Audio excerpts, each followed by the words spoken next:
ஸ்ரீ கந்த புராணம் 38ஆம் பகுதி. சூரபத்மனின் மகன் வஜ்ரபாகுவை கொன்ற வீரபாகு. வீரபாகு சூரனின் மிரட்டலை ஒரு பொருட்டாகவே கருதவில்லை. சூரபத்மா, மீண்டும் எச்சரிக்கிறேன்.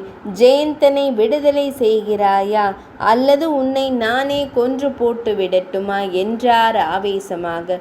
சூரனை சுற்றி நின்ற அசுரர்களும் ஆவேசமானார்கள். வீரபாகுவை பிடிக்க அவர்கள் எத்தனித்தனர். பல மடங்கு கோபத்தில் என்ன செய்வதென தெரியாமல் திகைத்த சூரபத்மன் 1000 தலைகள் 2000 கரங்கள் கொண்ட அசுரர்களை வீரபாகுவை பிடிக்க ஏவினான். வீரபாகு எழுந்தார். அவர் எழுந்ததும் இரத்தின சிம்மாசனம் தானாக மறைந்துவிட்டது. வீரபாகு அரண்மனைக்கு வெளியே பாய்ந்து சென்று அதன் முகப்பில் இருந்த 20,000 கலசங்கள் பொருந்திய கோபுரத்தை பிடுங்கினான். அதை தூக்கி தன்னை தாக்க வந்த கொடிய அசுரர்கள் மீது வீசினார் வீரபாகு. அதன் அடியில் சிக்கிய அசுரர்கள் மாண்டனர். பின்னர் வீரபாகு அரண்மனைக்குள் வந்தார். சூரபத்மனின் ஆஸ்தான மண்டபத்தை தன் கரத்தினாலேயே இடித்து நொறுக்கி எக்காலமாய் சிரித்தார். சூரபத்மன் தன் மகன் வஜ்ரபாகுவை வரவழைத்தான். நீ பாதகனை கொல்வாய் என்று மகனிடம் கூறினான். வஜ்ரபாகு 10,000 குதிரை பூட்டிய தேரில் ஏறி வீரபாகு மீது ஏற்ற வந்தான். வீரபாகு அதனை தன் காலால் எட்டி உதைத்து தேரை நொறுக்கினார். பல மாளிகைகளை பிடுங்கி அவன் மீது வீசினார். ஆனால் சில பாணங்களின் தாக்குதல் தாங்காமல் அவ்வப்போது களைப்படையவும் செய்தார் வீரபாகு. பின்னர் வஜ்ரபாகுவின் ஆயுதங்களை முழுமையாக அழித்துவிட்டு அவனை பிடித்து இழுத்தார் வீரபாகு. நெஞ்சில் ஓங்கி மிதித்தார். அலறியபடியே உயிர் விட்டான் வஜ்ரபாகு. அதன் பிறகும் கோபம் தணியாத வீரபாகு வீரமகேந்திர பட்டணத்தை சின்னா பின்னப்படுத்தினார். பின்னர் அங்கிருந்து திருச்செந்தூர் சென்று விட்டார். சூரபத்மனும் அவன் மனைவி பத்ம கோமலையும் மகனின் பிரிவால் அழுதனர். அப்போது மந்திரி தாமகோபன் வந்தான்.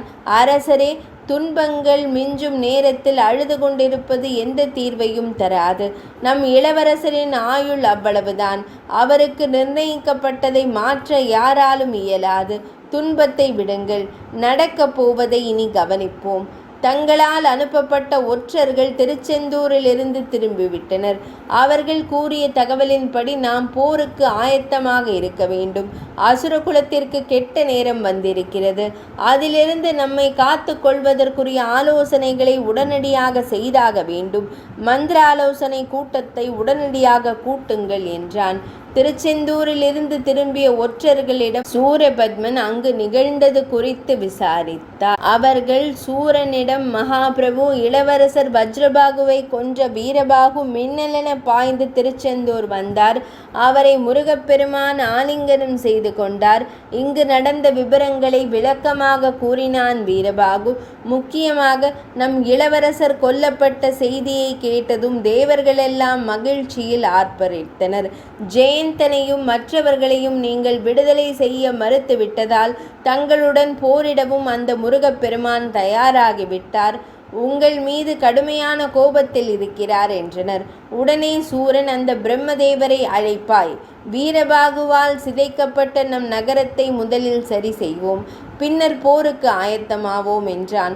ஒற்றர்கள் தலை குனிந்தனர். பிரபு, பிரம்மதேவர் இனி இங்கு வரமாட்டார். அவர் முருகப்பெருமான் இருக்கும் திருச்செந்தூரில் அவர் அருகிலேயே அமர்ந்து விட்டார். எனவே நாம் மாற்று ஏற்பாடுதான் செய்ய வேண்டும் என்றனர். உடனே சூரன் மற்றொரு அண்டத்தின் பிரம்மதேவரை வரச் செய்து அவரை கொண்டு நகரத்தை மீண்டும் கட்டினான். 38ஆம் அத்தியாயம் இனிதே நிறைவடைந்தது.